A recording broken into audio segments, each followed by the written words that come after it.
The bullshit. Wow.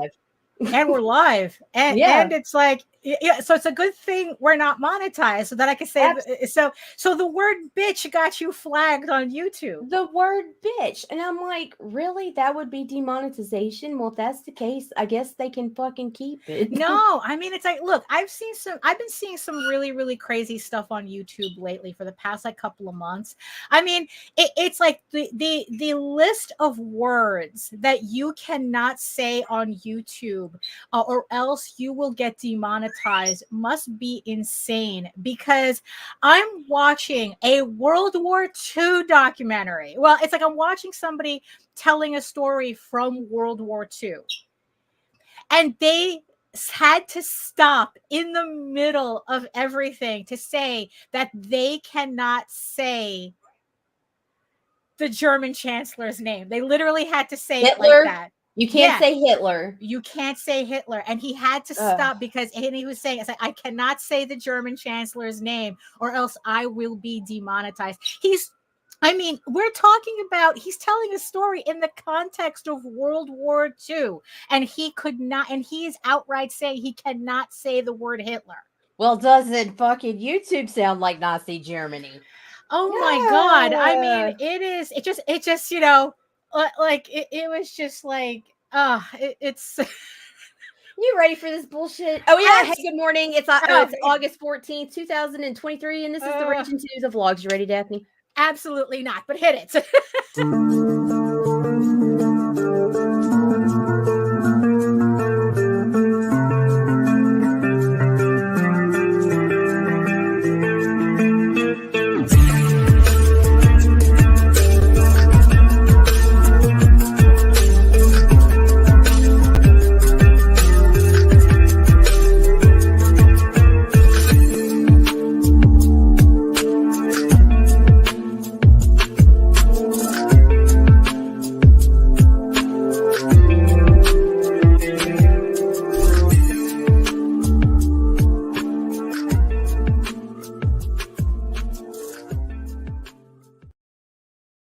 No coffee. What? No coffee? No, fuck. This shit's gonna suck. And I'm fasting, so I'm gonna be hangry. Oh no! So you doing the intermittent fasting, or you're just doing just a little bit, today? Just a little bit, because I'm broke and I don't need to like go buy me some new Chubb clothes. So I see. Right. Like, whew, yeah. Right. I just need to get some of this water weight off. I'm bloated and messy and all this other fancy bullshit. That doesn't help either. No, it does not. Oh my goodness. So welcome everybody to another edition of the Ragin to the Vlogs show. Whatever, in the end, it's like whatever this is that we do every Monday and Friday that you end up tuning to in anyway. So thank you so much for that. Who's joining us in the chat today? Let's see. This morning so far we have Rob Multari. Good morning, Rob. Good morning. And John Leslie, who is live with Bloodwing Angel on my comic. So check that out. And Joseph, good morning. Joseph. Oh, hey, Joseph. Hi. And yes, and I see you, my loyal eyeball people watching us from regions beyond. So if you're watching us from Facebook, if you're watching us from Twitter, come on over to YouTube. Join the sexy people in the chat. Because if you're watching us from Facebook, sometimes it acts up. But if you're watching us from Twitter, it doesn't allow us to see your comments at all. So if you want to have a nice live conversation with us, YouTube is the best place to go. And if you're from LinkedIn, we don't know anything about LinkedIn yet, so we're still working on that. So, but you know what? Come on over to YouTube, join the sexy people in the chat. Keep them company. Keep Rob, John, and Joseph company today. I did learn one thing about LinkedIn, though. Oh, the show description has to be much shorter than the usual show description that we use. Okay. So I had to make 2 versions of show copy. I've been so ADHD paralyzed lately. It's not even funny. Yeah, no, we're definitely going to get into explaining all that, because the title of the show couldn't be more appropriate. And like I said, Nita makes these up as placeholders until we realize what we end up talking about on the show. But this is weekend mood. This is definitely what our weekend was like. So, morning, Fist. Morning, good Mark. morning, good morning, good morning. Hey, Chris. Hey, so yes. So introductions all around. Hello, everyone. My name is Daphne Lage, and I'm a cartoonist, illustrator, and comic book artist from New York. I have been self-publishing comics since 1992, and you know what that means. Well, then get your shit together. Get it all together and put it in a backpack. All your shit, so it's together. And if you gotta take it somewhere, you know? Take it to the shit store and sell it. Or put it in a shit museum. I don't care what you do. You just gotta get it together. Get your shit together. You know, because monetization means nothing here. And I am also known for my furry fantasy adventure, Tall Tales. Let's see. I'm coming. Okay, you got it. Okay, yes, I am known for my furry fantasy adventure, Tall Tales, returning to Kickstarter next year, 2024, with the brand new story arc. Finally, we're getting back to this. So keep an eye out for Tall Tales, especially for 2024. But in the meantime, I am also known for my mature audience's medieval fantasy drama, Eagle Raven, Heir of the First Unicorn, on Kickstarter as we speak right now.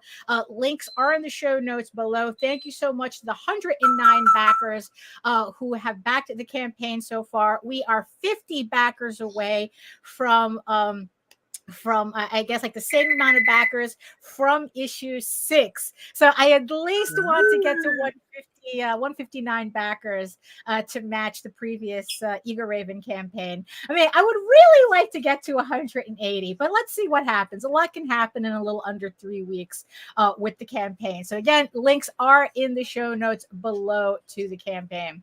In the meantime, you can read both my comics online at Tall Tales, TAILS online.com and eagleworks.com, EGOWORKS. And you can check out all my videos on how I make my comics here on YouTube at Daphne Lage, LAGE Art, which also simulcasts through the Indie Comics Network. So make sure that you like, share, subscribe, and hit that notification bell so that you get notified when the campaign, when any of our shows go live. So Campaigns too. That's true. We always will put up trailers too for campaigns. And to tell you more about it, here's Nita. Yep, Indie Comics Network is a indie comics focused YouTube channel on YouTube and other places and stuff and things. And I really can't get my shit together this morning. Right. I'm trying. Yeah, no. If many of my children are watching, please bring me some coffee with a shot of caramel. Right. Oh, there you go. And speaking of campaigns, just to remind everybody that J.D. Calderon and C. Michael Lanning's collaboration book, Magi's Grace, is on Kickstarter in pre-launch right now.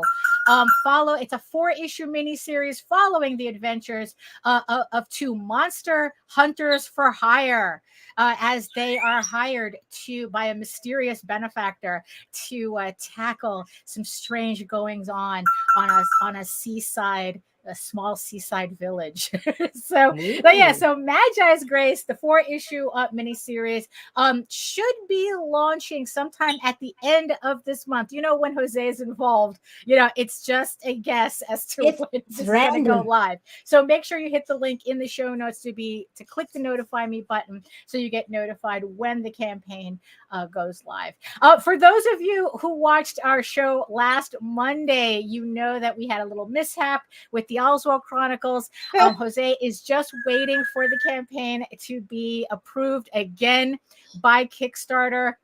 Look, he is just going to hit. He's just going to get.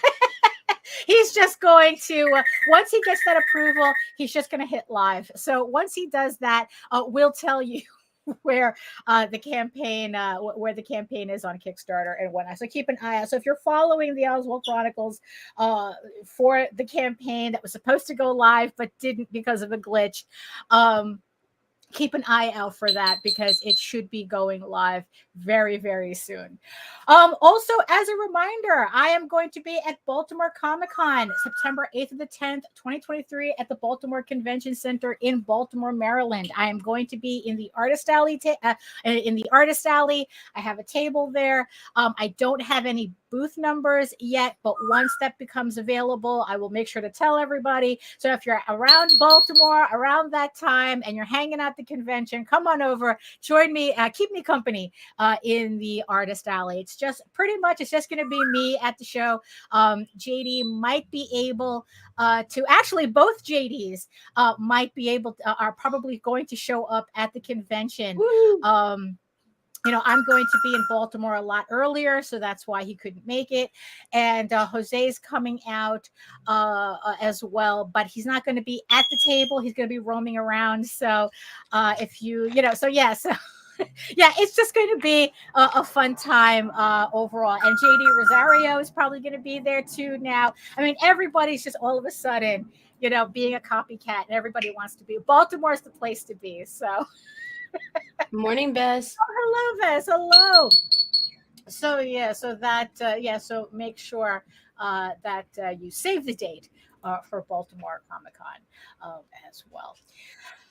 So yeah, as I was saying, Manic Monday is definitely the perfect it is definitely the perfect title for the show today, because that's kind of how I'm feeling after this weekend. I just completed prepping the coloring for Unicorn King's Daughter and Medieval Unicorn Viking Slut. All I have to do now is put in the flats, but I'm going to let it, you know, I'm going to let it rest for a bit. Well, yeah, actually I'm bringing always. Also, what I did too is, I found out like there's a QR code that you can use if you have a PayPal account. Right. Oh, you see, we could have had the whole reunion. We could have had the whole reunion next year. The amount of us, the amount of people that we know that are going to be at Baltimore means that it's definitely going to be a must-do show next year. That's for sure. But if you have a PayPal account, there's a QR code that you can get that people will be able to pay via PayPal on, you know, at the booth. You know, it's like, so all you have to do is just flash the QR code and they can pay you right there. You don't have to touch anything. So all the options, bring all the options, especially since after watching so many Artist Alley videos these past couple of weeks, there's more and more people saying that credit card sales are making up more than half of what they're bringing in at conventions. So definitely and if you don't have like a Square reader, I would recommend spending the extra, you know, because I know that you can get like the little Square reader that clips into your phone for free. Spend the $50. Get the tap reader, get the contactless. It is so much easier. You don't have to swipe. It reads the chip. You can either tap or put the chip in, no swiping. I think by now everybody should have a chip in their card. Nobody should be using, unless they're using a gift card, and then, you know, that's different. Then you could use the swipe, the little swipe reader. Even my last Visa gift card had a chip. Right. Oh, so there you go. So everything has a chip now, and it's contactless. And it's like, and you know what? You shouldn't be touching people's shit anyway. So at least get the little reader that you could just tap. People can just tap and pay and make it very easy. So it's like, yeah. So like I said, it's like, so I finished prepping these two books for the next campaign. So now I just have to flat them. I'm just going to let them rest for a little bit. What I'm going to be doing is I'm going to start color prepping issue 8. Even though I'm not completely done inking it, I'm going to color prep the pages that I have, because I am just so close to finishing this book. I might as well just keep the momentum going. Right. So today I'm going to start with the first 4 issues of color prepping. That's putting in my shading and highlights, so that all I have to do is just flat everything later. So then I could do all the flatting at once, essentially. So I'm going to be starting that up today. I have a sketch cover I absolutely have to finish today, so I can get this package out tomorrow. I can get this package at the post office tomorrow. And this time around, I'm going to actually record myself. Yeah, exactly. Exactly. I'm going to be recording myself doing this cover, because part of what made me manic this weekend was I was doing some updates. So Nita had learned a couple of things about, just updating the YouTube channel and whatnot. So I was taking that information and implementing it on my channel, and it required me to go through pretty much most of my videos individually. I have about 500 videos Yeah. on my channel, so it's going to take me a little bit to get through everything, but I got through, I got through a lot of them. And and what I was just really happy about was seeing how my videos still hold up. I mean, the production value might be a little on the janky side as I was learning how to do all this or whatnot, but I'm really happy at how evergreen my videos are, and the fact that I have 500 of them. Hello. That, so if you're visiting my YouTube channel for the first time, there's plenty of stuff there to watch that I think, like the advice still really works. There was one that I cross posted to Facebook yesterday. It was from about 2 years ago, where I did a rant video on when Adobe was first testing out a product called Comic Blast, about like two Oh, that was a beautiful yeah. rant. And I was watching it, and it's like, you know what? If you ever wanted to know my real take on AI, just watch that video, because pretty much everything on that video that I talk about is pretty much the discussion on AI.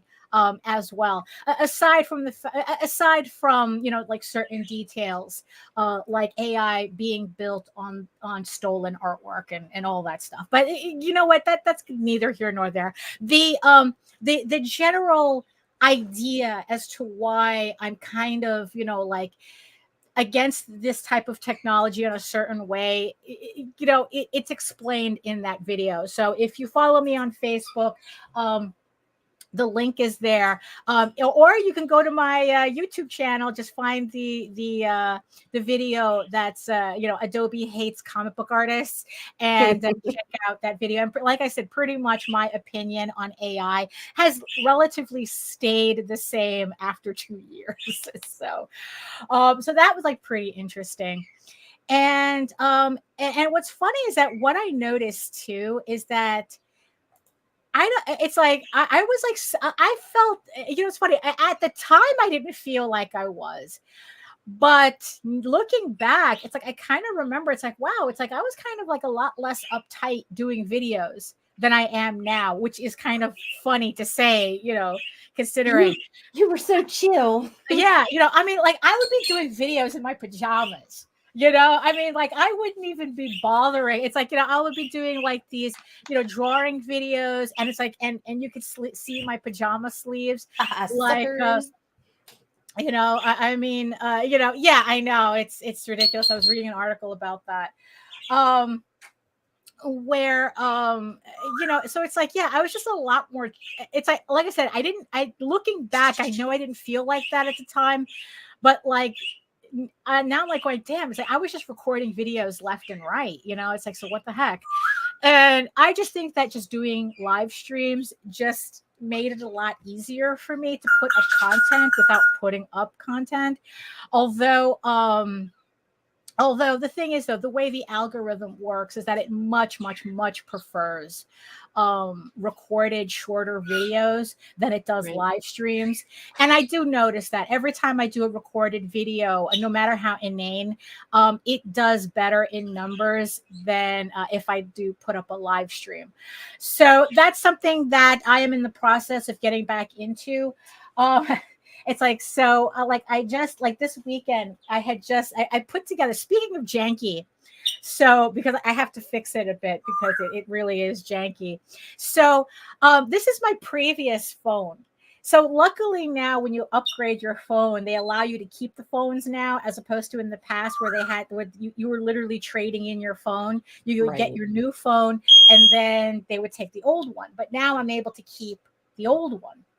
So the camera on this is pretty good. So what I did was I just put it on a brace, and I was filming myself this weekend putting together a mock-up table for Baltimore Comic Con. So I just have to like just edit the footage and then put that, and then it's like put that on YouTube.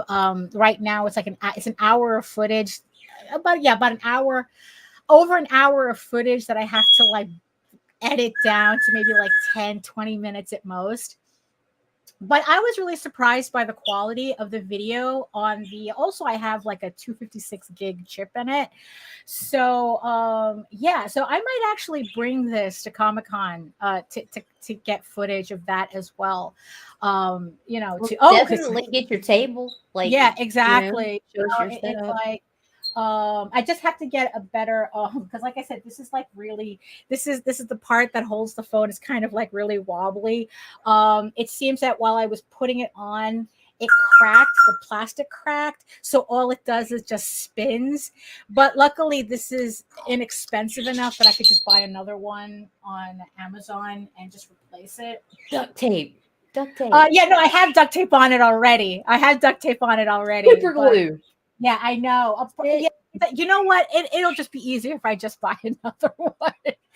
This is how our disposable society has trained us.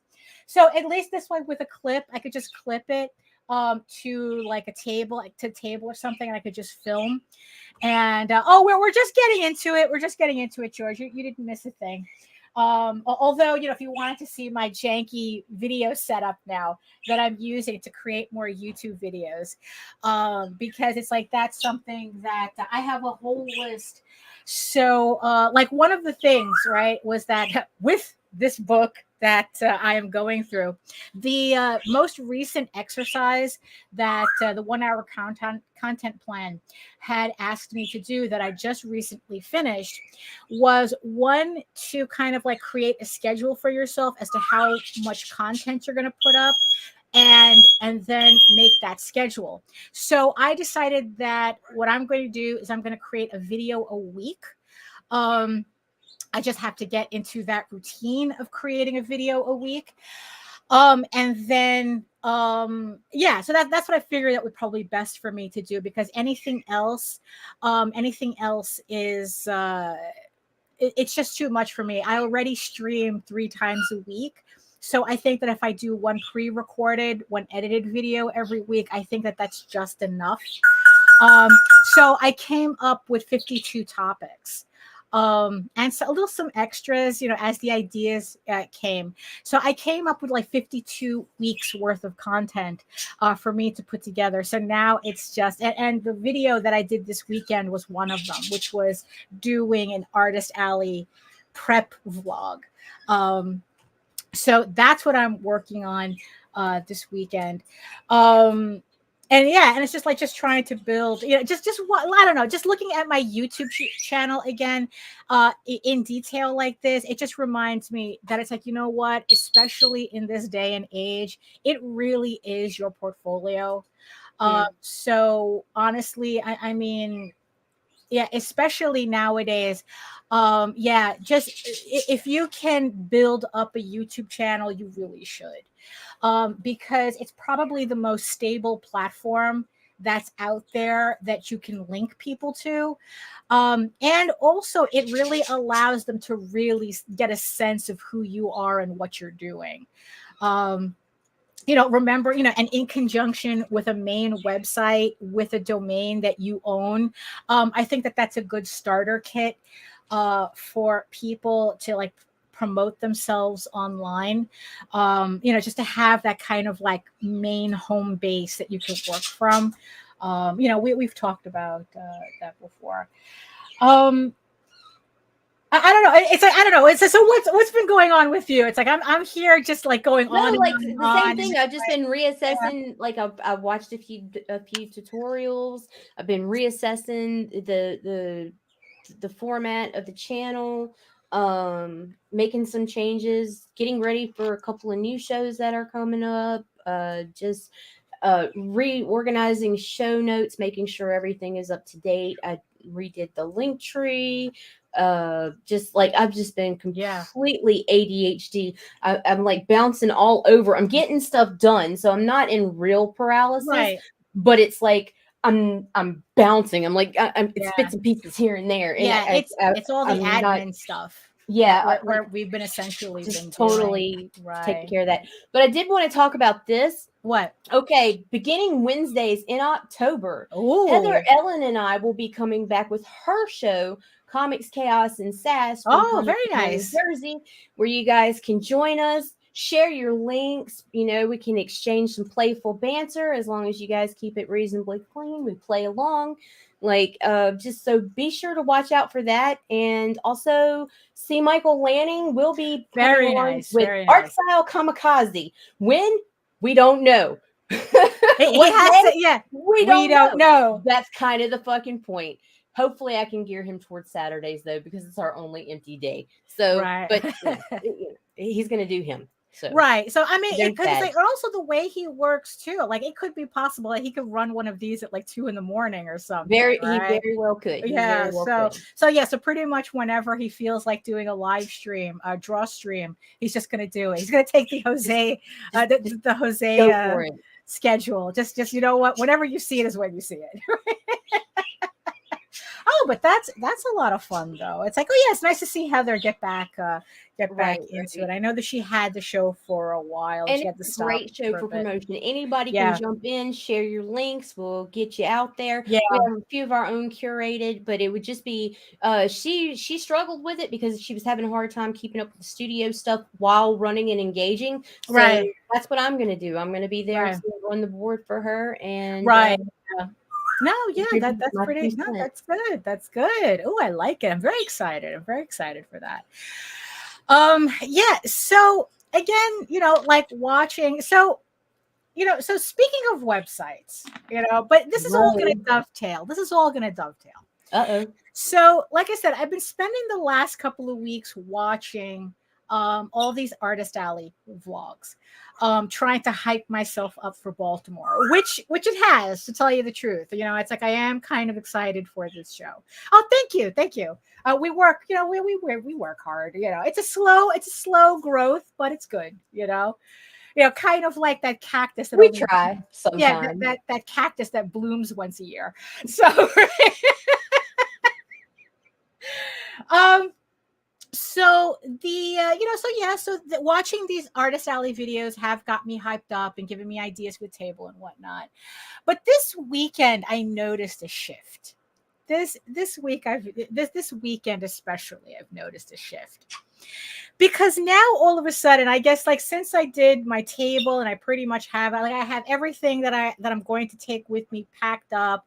I sent the picture to my sister going, "Will this all fit in your car?" And she says, "Yeah, no problem." Now all of a sudden it seems my brain is processing different information from these videos. Like I said, I started out just hyping myself up and just getting Artist Alley table ideas.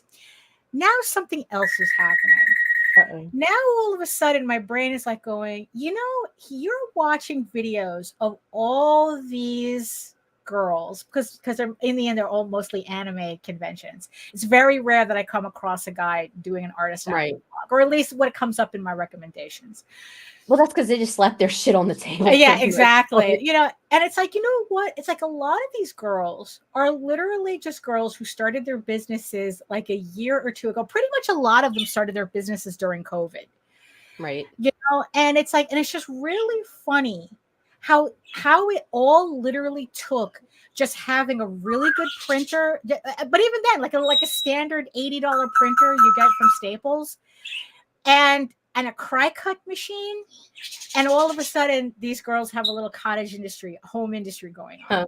True. You know, that they're just making like all these stickers and whatnot, and especially now where like access to manufacturers are a lot easier.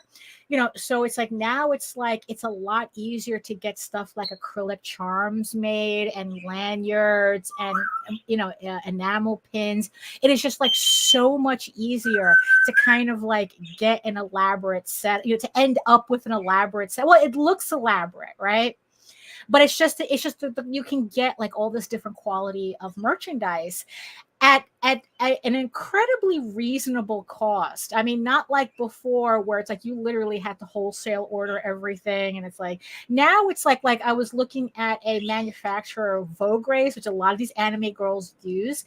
And depending on what you're getting, you can get as few as like three items to try out. And it's like, you know, where it's like, I remember when you had to buy hundreds, if not thousands at a time.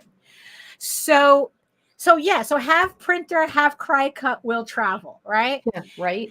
So then it's like, okay, so when these girls are not at conventions, where are they? How do they sell their stuff, right? So we've had this conversation that everybody has. No. Oh, wait, no, wait, that's not true. I'm sorry, I made that up. Right.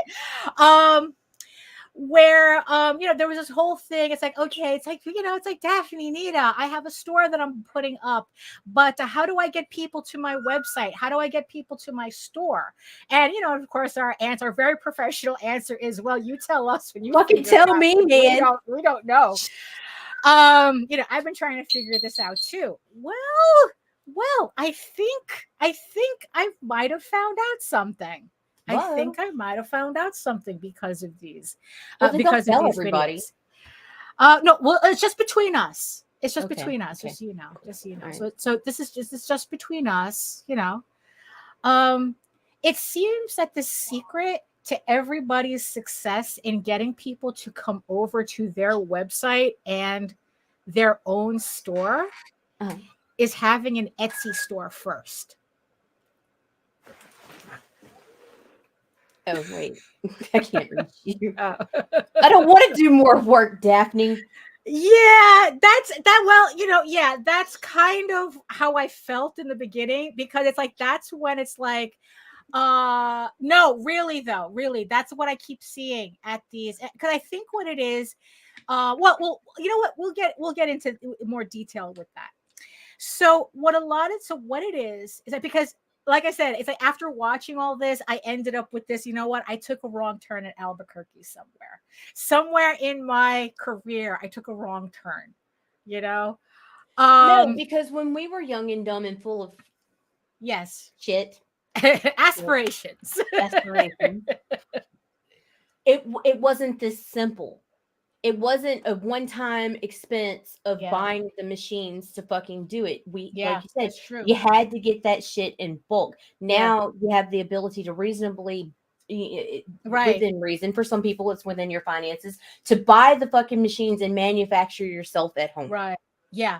So no, you didn't miss your turn. Right. It's a new road that was paved. Right. Yeah. Well, that's true. That's. I like the way you looked at it. So because it's like, because you know, Etsy's been around for years, but it's like for some reason it never occurred to me to put my shit on Etsy. You know, like I've bought stuff off of Etsy, but it didn't occur to me to actually do something with it, or at least I don't remember doing something. You know who's making bank on Etsy? Heather. Swear to God, she makes buttons out of recycled comics and shit like that, dog tags, all kinds of little crafty shit. So what I did was I looked up comics. Are people selling comics on Etsy? Now, what I've found is that I've seen a lot of zines. So there's a lot of like zines on Etsy and some independent comics. Even when I search independent comics, nothing that I recognize pops up, but they are there. So it's like, so I started, you know, so the gears started. I tried printing a Ghostface Killer mask for a custom, and my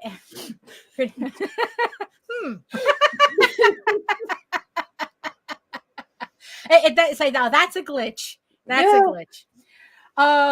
Yeah, I'm hungry. Yeah, right. It's like I still have to stay off of salt, so ramen's off the list. Um, so so yeah, so it's like, you know what? Okay, so a couple of things going on here. Yeah, exactly, Patrick. So it's like, okay, you know what? What if I were to start putting comics, my comics on Etsy, right? Right. But here's the thing, though. Here's the thing, which is also the thing that I learned that really kind of was getting from watching all these videos, what these girls were doing. And it's like what someone in the chat had said, that it's like, oh yeah, it's like you see these people clean up with stickers and charms and all that. It's like, yeah, and that's what I've been seeing in these videos as well. And it's like, okay, so it's like, so what if I put my comics up on Etsy, but at the same time kind of go back to when I was doing stickers, but cater it more towards like a more wider audience, because it's like what I really noticed about the type of, because the other day I was watching Sam and George, and we were talking, I was in the chat and we were Catch talking the Craze. about Check them out. watching. Oh yes, Catch the Craze. And we were talking about watching these videos, and George kind of protested, saying, oh, but these are anime conventions. All you have to do is fan art. Fan art is always going to attract attention no matter what, which is true. However, the more of these videos I was watching, the more I realized that anime conventions have changed their policies over the years, and more they're requiring that you have more original artwork on your table. Some conventions have a 50-50. Yeah, yeah, exactly. But I think that, yeah, so some conventions are now 50-50, where it's like you have to have 50% original items and 50% artwork. There's some conventions that require more, like they're kind of trying to shrink the amount of fan art people have at their booths. So what happened is that, what are people coming up with in order to kind of make up that slack, right? It's like, okay, if I can't do fan art for everything, what can I do to attract the same people who would be into fan art, and they'll still buy my stuff. So what I noticed is pretty much the Hello Kitty phenomenon. Actually, it kind of goes from one end to the other, which will sound familiar. You're either doing Hello Kitty or you're doing really, really cute, sexy girls. Yeah. And they're not necessarily like fan art of anything, but what they're doing is tapping into an aesthetic. What it is artwork as aesthetic, not artwork as anything specific. Because again, so what makes Hello Kitty so popular? That people can project themselves onto her. The designer of Hello Kitty even mentioned that's why she doesn't have a mouth. Because bitches need to learn to shut up. No. Right. Because then you can project your own emotional state onto Hello Kitty. If she's smiling and you don't feel like smiling, Hello Kitty, it's like the projection doesn't happen. It's kind of weird. I mean, it's just really funny design-wise. So it's kind of like also when Kozik, for those of you who don't know, Kozik, he was an album. He recently passed. He was very famous for his album covers. He did album covers for like the Outkast and Weezer. I think he did like a whole bunch of very alt art artwork. And he was a big name in the vinyl art scene. And I remember watching an interview of him saying that what he really wanted to do was create his own Hello Kitty, which what he meant was he wanted to create a design that was so, I guess, like ubiquitous. It's just like you could project everything onto it. And that's where he came up with the Labbit. If you go to kidrobot.com, you look up Labbit, Labbit, also known as the Smorkin Labbit because it has a cigarette, because you can't say the word smoking. So it's the Smorkin Labbit. So that's his Hello Kitty, and it became a phenomenon in the vinyl art scene. It pretty much, that just like pretty much that's his legacy, the album art and the Labbit. Yeah. So, so it's like, so it's kind of like, how you can, so these girls are kind of doing the same thing where they're trying to create original artwork that still fits an aesthetic that can be projected onto. The more a consumer can project onto your graphic, the more popular it's going to be. The way I kind of come up with it, which is kind of a little rude, but in the end, this is also part of the pattern. If it looks like something the Chinese would bootleg, that's your design. Damn. Wow. Yeah. That's how, that's how you have a successful design. And all our China viewers just dropped off. Way to go. Well, Daphne. I guess, Actually, we're banned in China. It's well, cool. that's true. That's true. Like our channel. I think YouTube in general, I think, is banned in China. So, so I was looking at, these designs, and it's like, okay, so how do I incorporate this, what's going to end up this separate side of what I do, and try to link that to my comics, even though, yes, even though it's not going to be literal to the comics. Although, I do have a collection of chibi characters for my comics, but this idea is like, okay, this is going to end up a separate thing. If I were to design stickers, if I were to design enamel pins or whatnot, if I were to go the way of what these girls are doing, what would I do?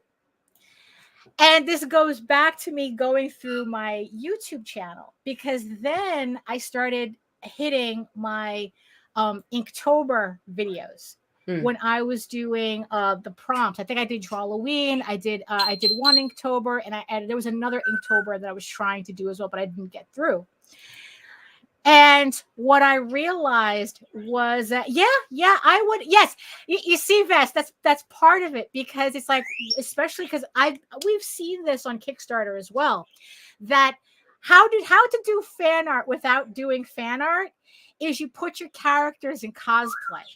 You cosplay them. Yeah, you cosplay them, because it's like, I guess, like, as long as it's not the character, it's technically not fan art. So you can put Fuji dressed as Sailor Moon. It's not a Sailor Moon piece, but it's cosplay, so that's different, right? Sam does this with There's an Alien in My Toilet. He has all these images of his character Duty the alien in all these different cosplays, and people buy the prints. It's like, he just recently did a convention where it's like, it's like, oh, I love Batman, here's the alien dressed as Batman. It's like, it's so that's something that I'm playing around with. It's like, okay, what could but I would like to do something a little bit more generic. Like I said, it might be something separate, a little separate, although who knows? It's like, maybe cosplay Eager Raven might not be such a bad idea either.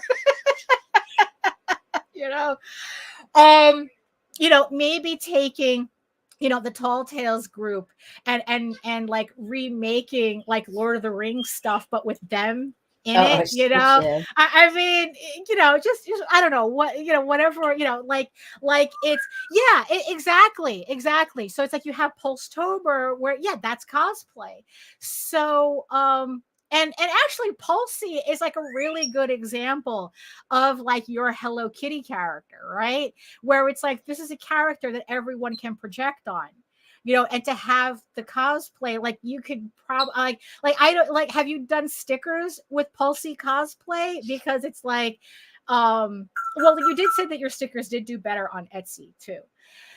So, so here I am kind of like, just, like just like really being manic about this idea. Like, it's like, what could I do? What could I do? Okay, so first thing I'm going to do is going to open up an Etsy account, and at least get that started. So, so if you ever kind of wondered, how do I get people onto my website? Because this is what I see a lot of these girls doing. They open up an Etsy account, and then after they build it enough, then they build up, I guess, like their own Shopify store. So it's kind of that they link to their website. So they build, so it's like, so they start off on Etsy, and then they build their own shop, but they keep both. Because it seems that a lot of these online commerce stores, for some reason, they're kind of weird with international orders. So what they do is that they keep Etsy for internationals.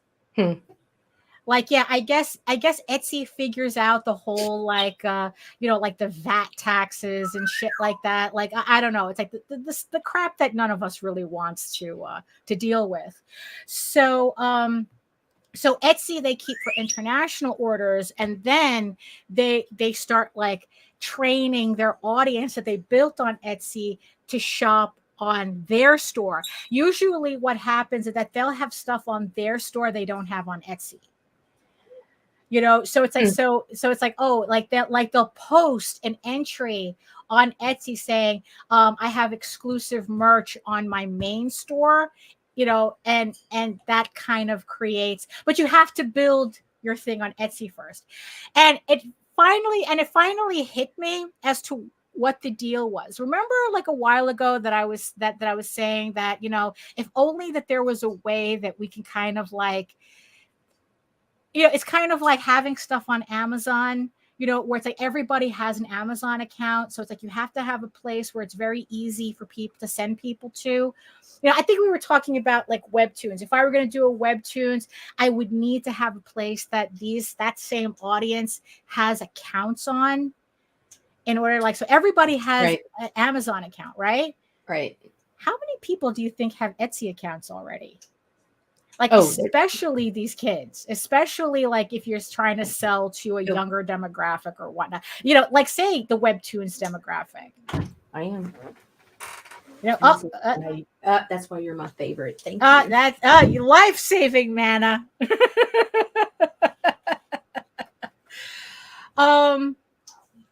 So it's like, so that it's like, it hit me. It's like, yeah, it's like, so not only do most people have Amazon accounts, a lot of people probably have Etsy accounts too. Yes. And because it's a marketplace. So it's like, okay, so maybe that might be an option for us, especially if we can combine it with, I don't know, like selling stickers, like, doing like more, I don't know, like your OC cosplay or whatnot. It's like, it's like, are you essentially building a new audience? Yeah, you are. But you know what? There comes a point, Jose had said once, there comes a point where you have to accept where your ceilings are on a given platform. A lot of people didn't like him saying that. But it's true, because you can't invest all your you will have no time to actually create if you're too busy building everywhere. That's why I had to shift and decide where I was going to focus. Yeah. And I chose 2 platforms. Yeah. So it's like, and the thing is, and there could be like maybe, it's like, yeah, maybe my ceiling on Kickstarter is a lot lower than where I want it to be, where I'd like it to be. But again, it's like the only thing I have control over is my effort, not my results.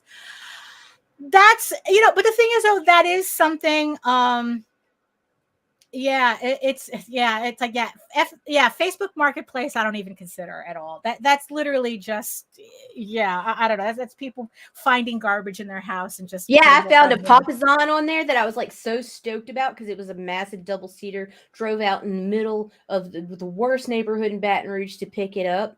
halfway home started realizing there was a very, very strong smell of cat piss in the car with us, to the point we threw it out on the side of the road. Right. Yeah. You see that? Yeah. So Facebook Marketplace is for literal garbage. So it's like, so like I said, it's like, I only have, well, okay. So the comment that you had brought up, Okay, Mojo, I'm confused. Are you serious? Because well, like I think if that's the case, like I miss MySpace sometimes. Yes, yes. for real. Our bed bugs and cat spray. Yeah. So that's kind of, so it's like, yeah, of course. You kind of have to make sure that you schedule your time so that one doesn't take precedence over the other. It's like if comics is, your main focus, and that should remain your main focus. However, it's like if you could do something on the side that, even if it's not, it's like it's tangentially related. It's like, okay, maybe selling stickers is tangentially related. Right. But I mean, you just figure how much, it's like, but if it could help towards your comic, would you think it might be worth something to do? Like, I've already, like, I guess it's not strange for me because I already had like my whole furry thing going on the side. Right. Technically, all I'd be doing is just revitalizing that side of my portfolio. Right. So to me, it's not that big of a deal. But yeah, it's like, I don't know, it's like, would putting your book on Etsy do anything? I don't know. For some people it works, for others maybe it's the same fucking thing that we run into every time. What works for you might not work for some. Yeah. And it's just this never ending. You have to figure out your secret sauce.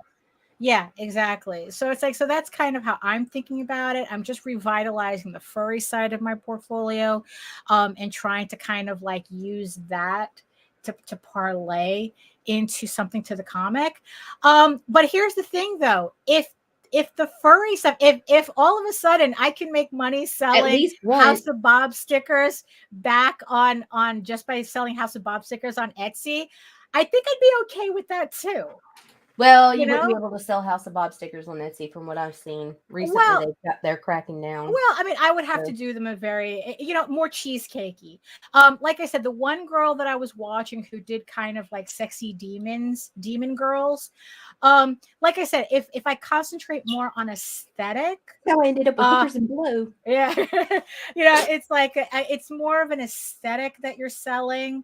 Like if I were to sell House of Bob, it would just be like, just simpler pinup style, cheesecakey pinup style, bikini girl type things. Not necessarily, it would just be under the House of Bob banner. But there were like these other things that I was, coming. I want some House of Bob color forms. Yeah, I know, really, and I'm sure there's people who would want that too. I'm sure there's a market for it, for dirty color forms, but. So my brain has just been going a mile a minute, that it's like, what, it's like, thinking, it's like, what, it's like, I probably could make this work as this kind of like a side thing, it's like, making stickers is probably the easiest thing to do. It's also probably the easiest way to kind of like come up with pin ideas. You test it out as a sticker, see how people react to it, and then maybe like I've gotten to the point where it's like I'm going, could I turn some of the Drawloween stuff that I did into pins that I could kickstart? Because that's also something some of these girls that I've been following, and I say girls, they're in their fucking 20s. They're young women. they're in their 20s. They just got out of college. You know, they just got out of college. You know, their husbands work at Google. You know, they're you know, it's they you know, they go to conventions in a Tesla. They're doing a little bit more than being just girls at anime conventions. They got a little bit more going on. You know, so some of them actually kickstarted their enamel pins. Yeah. So it's not like Kickstarter isn't part of the equation either. Some of them actually started their business by kickstarting pins and then growing from there. So I don't know. Like I said, it's like I've just been like all over the place. I've been bugging out this weekend, you know, working on these pages and just like, oh, this could be something. This could be something. It's like, you know what? It's like for the longest time, it's like I haven't really like you know, I haven't like really been able to kind of like figure out what I wanted to do with, you know, like my more generic furry stuff. And it's like, oh, snap, you know, it's like this might be it. Maybe this is where that goes. This is where this fits. You know, like if like honestly, like all you have to do is like kind of like pick a generic theme and then kind of run with it. Like kind of like if you did like zodiac signs, you know, you take zodiac signs and you create I don't know, a series of cute stickers with your character or whatnot, you know, doing zodiac shit, you know, because, you know, everybody loves zodiac, or you do birthstones. I mean, you have like kind of like this very generic theme that people kind of latch onto. You know, and kind of like you can kind of make a side thing from like you can base a side thing on that, or maybe you can connect your comics somehow to that. You know, like you could do like another idea. This one I've played around with. Only furries. No, there is one. Is there really? Yes, there's a what's it called? Sexy Furs. Sexyfurs.com. It was started by a friend of ours back in the day, Jeremy Bernal. He was one of the first people to do a website like that, where it's a whole bunch of artists, a whole bunch of erotic art artists getting together on one website, and you pay a membership to have access. Apparently, he quit maintaining it though. Oh yeah, Sexy Fur. Yeah, because now it wants to lead me to the official adult friend finder, adult hookup site. Oh no! Back later, y'all. If you want to make some friends, all right. So I don't know. It's like, so maybe I don't know, because it's like, well, look up Jeremy Bernal, and then it's like, you know, maybe that'll lead to something else. That'll lead to, because that's the guy who founded it. So you know, Google. I guess the disclaimer: Google shit that I say at your own risk. I think applies here. But yeah, so it's like, so that's that. Yeah, so that was pretty much my weekend, just sitting back going, could I make this work? Could this be something viable? You know, could I connect this to the comic? Does it need to be connected to the comic? You know, is this, you know, and it's like, is this something that, you know, that, you know, can be portable almost, you know, where it's like, you know, that maybe if I do more conventions in the future, is this something that I could, you know, that I could add to that? I mean, yeah, so that's, yeah, so Manic, so it's like, yeah, so it's like I'm either on the verge of a breakthrough or I'm on the verge of completely fucking up again. No, because this is just the pattern, Daphne. We both do it. We overwhelm ourselves with a mass amount of information, and then we crash over it. And then we come back and we start applying some things, and it works. Right. Yeah. So it's just, yeah. So I just have to kind of like figure out what. Yeah, pretty much. Yeah. Furries be loaded. Yeah. You know, but it's like, yeah. So it's just trying to like, Yeah, it's like, okay, what could work? Because it's like, because, one thing that I know for sure is that buying a cry cut is not something I'm interested in. It's like, I would rather outsource the manufacture of stickers. If I'm going to do something like this, I'd rather not have that learning curve of having to learn all new equipment and whatnot. Just like buttons, like I could just as easily buy a button maker, but in terms of time and effort, it's a better return of investment on my end to just find a button company and have them do the buttons. However, if you're just getting started, both would Right. be a good investment. Well, that's true. If you're just getting started, then I would recommend get a printer and get a cry cut machine.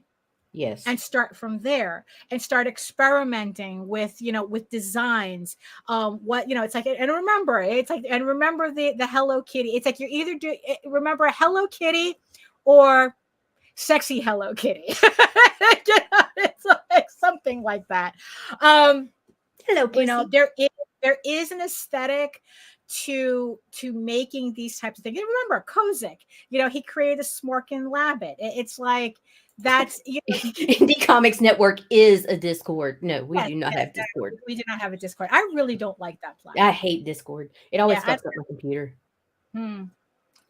I really don't like it, so I wouldn't have one anyway. So, but yeah, so is Etsy the secret to our woes? Is it the secret to expanding our audience that we didn't know about? Nita, opinion? No.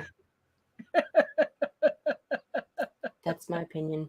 That's it. It's just something worth trying. I think it would work for some people. However, I don't have the time nor energy to invest. If someone is just coming up, I would totally suggest giving it a go, or if you're struggling or whatever. But for me, that's a no. However, for my daughter, a possibility that I'd like her to look into. Right. Yeah. I mean, like for me, because also here's the thing too, just to keep in mind, because I was watching this other guy who started a sticker business during COVID on Etsy, and now it's like that's his main job now. Where he was saying, that Etsy has the lowest barrier to entry, even financially, even with their take, because they're not letting you on the platform for free. Oh, no. But compared to Amazon, compared to eBay,